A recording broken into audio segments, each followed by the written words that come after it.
Hey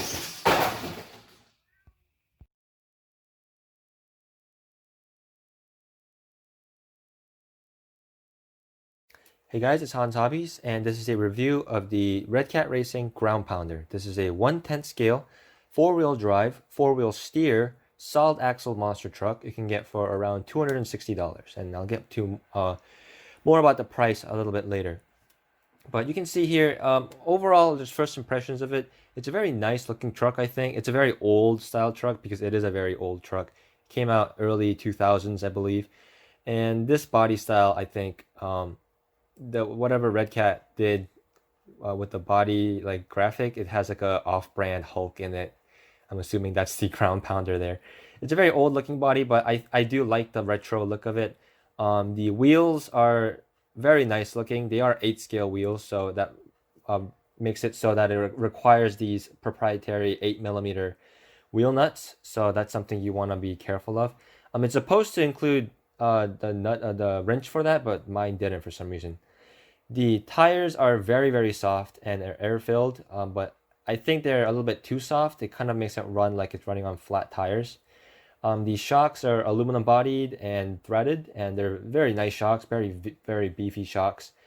The servo is axle mounted in the front, and it's protected by this really soft little bumper there.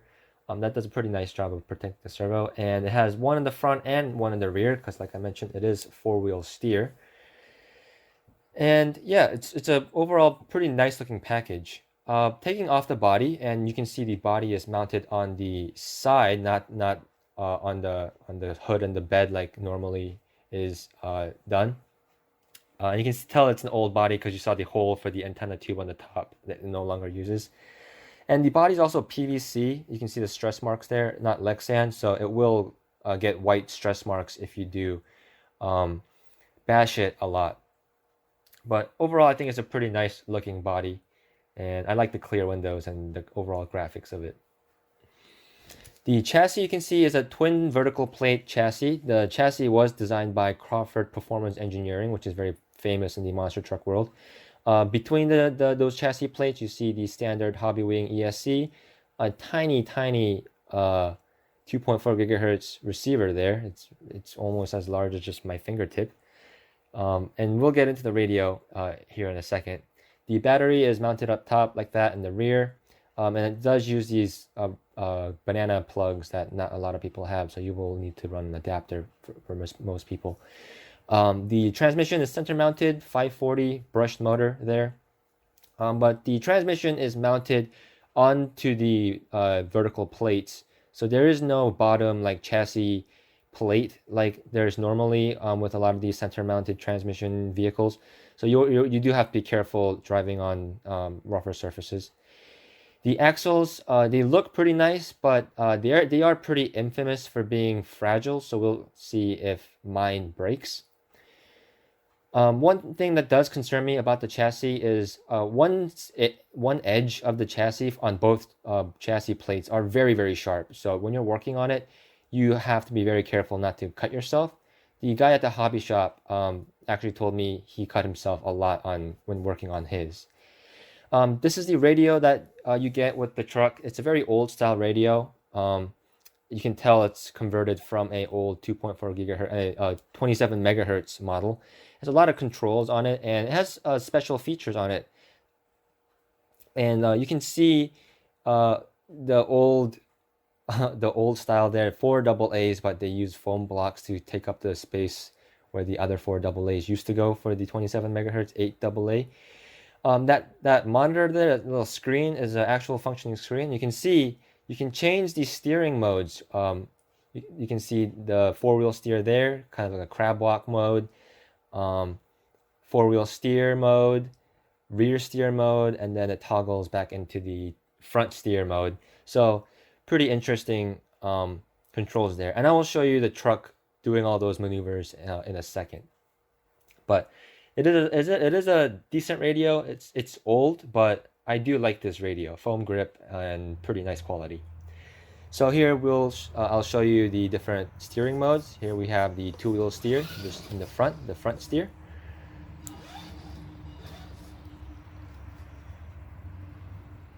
And then here we will go to the crab walk.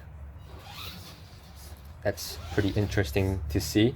You don't really see real monster trucks do that, but it is cool to see that this one can do that. The four-wheel steer, which is what real monster trucks actually utilize to get around the stadium. And then rear steer, which I'm not sure if real monster trucks do that either, but it is cool that it does offer that. The first impressions of the ground pounder is it's really slow. The stock battery that comes with it is just a 2000 milliamp nickel metal hydride 6-cell battery, and it's not a really good battery. And on top of that, with the truck being pretty heavy and the tires acting like flat tires, it makes the truck feel pretty lethargic. And it really could use a little bit more get up and go. It does push through the grass fine. It just could use a little bit more pep. Driving it on a harder surface, you can see it's a little bit faster here, obviously not having the friction from the grass, but it's still not very fast. It's probably 15, 18 miles an hour, a little bit faster than one of the faster crawlers you see. But driving it on a more slick surface, more like a stadium surface like this, it becomes a lot more fun to drive. It is, like I mentioned, designed by Crawford Performance Engineering, and they are famous for making Clodbuster and like SMT10 competition parts. So it does perform like it was designed by people that knew what they were doing. But the stock battery and the flatness of the tires do hold back the performance on flat surfaces a little bit. You can kind of make the tires a little bit better by plugging the vent holes in it. That will act it and make it act a little bit more like a balloon, more like an airflow tire, and that will increase your runtime and your overall performance and make the truck feel a little bit more peppier as well. And then obviously any battery other than the stock one will help the performance also. You can see here, it's a lot of fun driving it around the garage like this. I just have a couple simple obstacles set up, and it really gives you a feeling that you're driving like a real monster truck around the stadium, doing some freestyle kind of maneuvers. And it performs in a very scale manner. People that are used to independent suspension monster trucks might be disappointed that it won't do 50-foot jumps, but that's not really the purpose of these cars. It's more for like a scale monster truck experience, and it does perform like a very period correct monster truck. This is a monster truck from the early 2000s and performs as such. Oh, and that's a good segue, that crashing segue into the elephant in the room for a lot of people. The ground pounder is infamous for being pretty fragile, and you can see here I'm landing it pretty hard, crashing it on purpose, just trying to test the durability of the truck. The price has gone up from before, so I was hoping that meant a bit of updates to the truck for a little bit more durability. And to kind of push the durability test a little bit farther, I decided to throw it off my tall little balcony here. Just chucked it off the edge. It is landing into grass, so it's not as hard as it could be, but it is a pretty heavy truck, and it is going to strain parts if you land on a corner or something like that. But you can see in that first attempt, nothing broke, so I decided to do it again. Geronimo. Geronimo. Oh boy. People are gonna make fun of me in the comments for that one. But anyway, you can see nothing broke. The wheels stayed in place. You can see the front steering link is bent a bit and the body is pretty crushed up. But other than that, the truck seemed to stay intact for the most part. You can see the links aren't bent, the drive shafts aren't broken, the chassis isn't bent. Just that front steering link is a little bit bent from landing on that corner. And the links are pretty soft, and it does seem like they're hollow links, so that doesn't help either. And you can see all the steering works, the truck functions normally. So I was feeling a little bit more confident in the truck and feeling a little more happier with the durability. I felt like Redcat, with the increased price from around $240 to $260, that they've made updates to improve the durability of this truck. So I was pretty happy.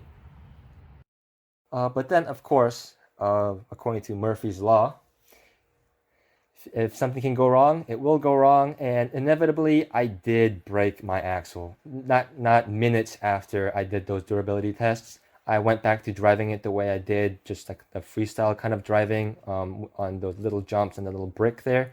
Um, the the body's still pretty crushed up, but you can see the axle just snapped into right where the long end of the axle meets up with the differential case. You can see it just split perfectly there. Just the way it broke tells me that the plastic is actually too hard of a plastic. If they made it out of a softer plastic, maybe more of a nylon blend, it would have increased the durability a bit. It's just also just a kind of a thin axle for such a heavy truck, so that also definitely doesn't help. Freestyle RC makes aluminum braces you can get, and I also plan to make some 3D printed braces for this axle. But it is pretty disappointing that that is something you're gonna have to do to be able to enjoy this truck in the long run, because these axles also tend to go out of stock pretty quickly. Part support doesn't seem to be where it used to be with the ground pounder. So overall recommendations, if you're looking at the ground pounder, I would actually suggest you go with the Clodbuster instead. You do have to build it yourself, and the steering isn't as accurate as it is on the ground pounder out of the box, but there's definitely upgrades you can make to do the servo on axle upgrade. But you can see the Clodbuster has much nicer tires, much larger tires, a lot more scale looking. It's a couple decades before the ground pounder's time, so it is more of an 80s style monster truck, but it does provide the same amount of fun that the ground pounder does, while being a lot more durable and being a lot a lot easier to find parts for. So overall, I don't think I can really recommend the ground pounder as a ready to run first RC monster truck. For that, I would look at the Axial SMT10. Sen Racing has some more affordable options, pretty close to the price range of this. Once you get the axle braces for this thing, it becomes the same price, if not more, than the other monster trucks. So the value is kind of gone there. It does have the four-wheel steer option, which is cool, but it's not something. That's something I'm willing to give up for durability. So unfortunately, it's not something I can recommend for the ready-to-run crowd, but if you are interested in it, there is some support for this. It's not that easy to find compared to other trucks, but it is there. And the chassis is definitely a cool thing if you want to do like a conversion for your Clodbuster or your SMT10 or something like that. So that's it for my review of the Redcat ground pounder. If you guys enjoyed this video, give me a like, comment down below, subscribe, all that good YouTube shenanigans, and as always, I'll see you guys next time.